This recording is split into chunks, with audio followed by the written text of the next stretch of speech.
Hello guys, so welcome to my vlog. तुम्ही part वनमध्ये तर बघितलंच असेल, बट आता हा पार्ट 2 आहे. तर पार्ट वनमध्ये ना आम्ही जेव्हा लंच करत होतो तेव्हा आम्हाला रिअलाईज झालं की आम्ही कोस्टल रोड मिस केला आहे. सो आता आम्ही परत तिकडे चाललो आहे तो कवर करायसाठी. आणि आम्हाला आहे ना अजून स्टे भेटलं नाही आहे. श्रीवर्धनमध्ये खूप होमस्टे बघितले, विचारले, पण कुठेच अवेलेबल नव्हतं. आणि त्यामुळे चेंज करायलासुद्धा नाही मिळालं आहे. सो लिटरली रात्री ज्या कपड्यांमध्ये आलेलो ना त्याच कपड्यांवर फिरतो आहे.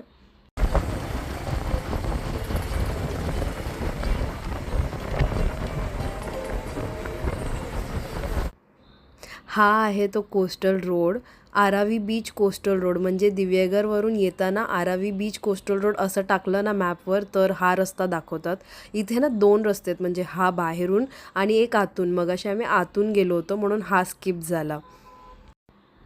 किती सुंदर स्ट्रेच आहे हा. म्हणजे एका साईडला असं डोंगर आहे आणि दुसऱ्या साईडला समुद्र.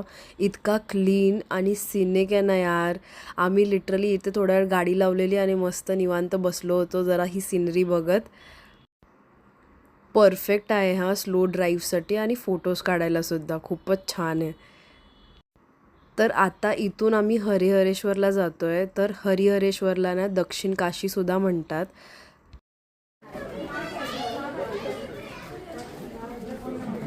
सो हे आहे ते हरिहरेश्वरचं मंदिर आणि इथे आहे ना मंदिराच्या बाजूलाच आहे साठी जायचा रस्ता. म्हणजे थोडंसं इथून चालत गेलं ना की थोडंसं चढण आहे, थोड्या शिड्या आहेत आणि मग तिकडून हा वाला पाट येतो डोंगराचा. दोन्ही साईडला ना असे डोंगर आहेत आणि खालती जायसाठी ना अशा शिड्या आहेत. तर इथून तुम्ही ते खाली जाऊ शकता. खाली उतरताना थोडं नीटच, कारण दोन्ही साईडला असं काही पकडायला वगैरे नाही आहे आणि रॉकी आहे एकदम. इथे आम्ही सनसेटच्या वेळेस आलो होतो म्हणून इतकं छान दिसत होतं. आणि इथे समुद्राच्या वेव्स बघा किती स्ट्रॉंग आहेत. म्हणजे लिटरली ना बाहेरपर्यंत आपलं वरपर्यंत येत आहेत फुल पॉवरमध्ये. आणि आता इथे येतानाच आम्हाला एक होमस्टेला आम्ही कॉल केला होता, तर लकीली त्यांच्याकडे अवेलेबल होतं. एकदम बिलो ॲव्हरेज आहे, बट आता आजची रात्र काढायची आणि काही ऑप्शन नाही आहे, सो आम्ही तो बुक केला आहे. आणि इथे आम्ही इव्हनिंगला आलो आहे म्हणून हे किती सुंदर दिसतं आहे. ॲक्च्युली आहे ना हे हाय टाईडमध्ये अलाव नाही आहे, म्हणजे सनसेटनंतर तर तुम्ही इथे नाही येऊ शकत. हे इथून अशी गोल फिरत जायचं आहे मंदिरापर्यंत, त्याला प्रदक्षिणा म्हणतात. इथे ना प्रदक्षिणेला ते ओटरदिना म्हणतात, म्हणजे फुल राऊंड मारायचा असतो.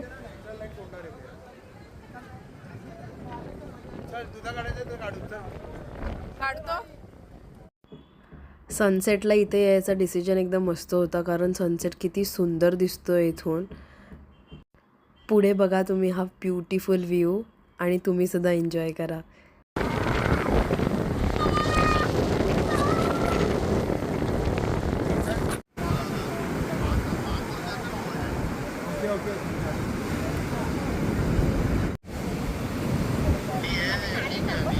डॉक्टर के पास है।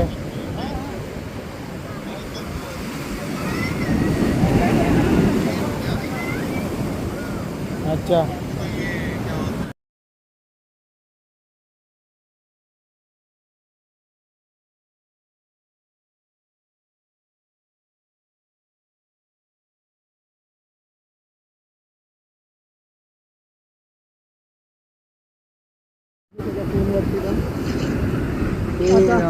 सकाळी भाई लाटा काय उंच आहेत यार.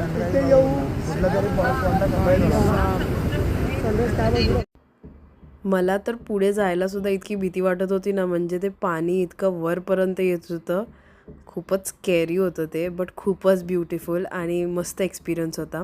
आमची प्रदक्षिणा कंप्लीट झाली. आम्ही नारळ पाणी प्यालो आणि मग तिकडून ना मंदिरात गेलो दर्शन करायसाठी.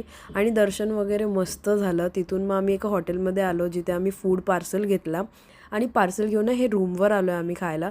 तर रूम खूपच ॲव्हरेज होता आणि मग रूममध्ये जरा मस्त बसलो, खाल्लं वगैरे. आणि आता लवकरच झोपू, कारण का परत सकाळी उठायचं आहे. तर सकाळी आहे ना अर्ली मॉर्निंग उठलो आणि इथे खालीच आहे ना चहाची टपरी होती, तर तिथे चहा बिस्किट वगैरे खाल्ला. आणि मग रेडी होऊन आता आम्ही पुढचा म्हणजे घरी जायसाठी निघणार होतो.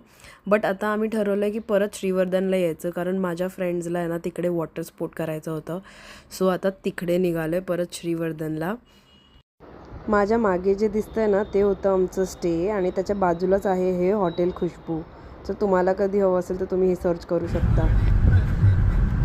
इथे आम्ही आज लवकर आलो होतो ना म्हणून अजिबात गर्दी नव्हती आणि खूप सारे वॉटर स्पोर्ट्स होते. म्हणजे तुम्हाला पण जर इथे करायचे असतील ना तर तुम्ही करू शकता. तर माझे फ्रेंड्स इकडे बनाना राईड वगैरे करत होते, पण मी काही नाही गेली. तर तोपर्यंत मी मस्त नारळ पाणी एन्जॉय केलं आणि मस्त सावलीत बसून नेचर एन्जॉय करत होती. सो हा एक स्टे आहे जो आम्ही काल विचारला होता, बट तिकडे ना अवेबिलिटी नव्हती. तर तुम्हाला जर यायचं असेल ना तर तुम्ही नक्की येऊ शकता, कन्सिडर करा. कारण का एकदम आहे ना बीचच्या समोरच आहे आणि तिकडे नंबरसुद्धा होता. ऑल्सो हा दुसरा स्टे आहे. इथे आम्ही आता बीचवरून येऊन ना चेंज केलं माझ्या फ्रेंड्सनी. तर तुम्ही त्यांनाही कॉल करू शकता. दोघांचे पण नंबर्स आहेत. आता ऑन दी वे आम्ही ना मस्त लंच केलं, फिश थाली खाल्ली आणि आता फायनली आम्ही कुठेच थांबणार नाही आहोत. डायरेक्ट मुंबईला जाऊन थांबायचा प्लॅन आहे. कारण पोट वगैरे पूर्ण भरलं आहे. आता मस्त गाडीत बसली, थोडंसं स्किन केअर म्हणजे तेच नॉर्मल सनस्क्रीन, कारण खूप ऊन आहे, आणि लिप बाम वगैरे लावला आणि चिल होऊन रिलॅक्स होऊन मागे बसली. कारण मी एकटीच होती गाईज. आता आहे ना फुल फ्लेज गाडी चालवली होती आणि डायरेक्ट आम्ही काहीतरी पनवेल साईडला थांबलो होतो फक्त चहा आणि थोडी भजी खायसाठी. आणि त्याच्यानंतर आता गाडी चालू करून डायरेक्ट घरी जाणार आहोत. तर कुठेच स्टॉप नाही घेणार. सो ही होती आमची 2 दिवसाची कोकण ट्रिप. कम्प्लिटली अनप्लॅन्ड पण खूपच अमेझिंग होती आणि खूप चांगला एक्सपिरियन्स होता. तुम्ही पण नक्की या आणि प्लीज स्टे आहे ना ॲडव्हान्समध्ये बुक करून घ्या.